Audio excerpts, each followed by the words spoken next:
Mirzo Bedil ko'chasi, Smart City ko'p qavatli binolar kompleksidagi 8 qavatli binoning birinchi qavatidan yangi to'laqonli 3 xonali kvartiramiz sotuvga chiqdi. Bu yer mehmonxona, bolalar yotoqxonasi, kattalar yotoqxonasi, oshxona va ikkita alohida bo'lgan sanuzellarimiz. Mehmonxonadan boshlaymiz. Kelishingiz mumkin. Bu yerda juda ham katta, keng bo'lgan mehmonxonamiz yumshoq mebellar bilan jihozlab qo'yilgan. Ehtiyojingizga ko'ra yana stol ham joylashtirish mumkin.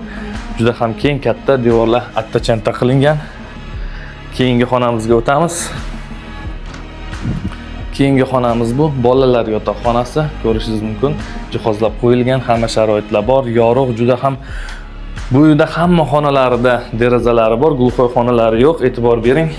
Bu esa juda ham keng va katta bo'lgan kattalar yotoqxonasi. Hamma sharoitlar qilib qo'yilgan, bemalol kelish kerak, yashash kerak. Shkaflar, hamma sharoitlar bor. Endi esa oshxonamizga o'tamiz. Oshxona ham yorug', ko'rishingiz mumkin. Shunday ko'rinib turadi ko'cha. Bu yerda hamma mebellar bilan jihozlangan, texnikalar qo'yilgan. Uyimiz to'liq issiq pol bilan ham jihozlangan. Endi esa alohida bo'lgan sanuzellarimizga e'tibor berishingiz mumkin. Juda ham did bilan chiroyli qilib ta'mirlangan, hamma sharoitlar hammasi o'z o'rnida. Uyimizning umumiy maydoni 88 kvadrat metr, narxi $98 ming. Albatta savdosi ham bor.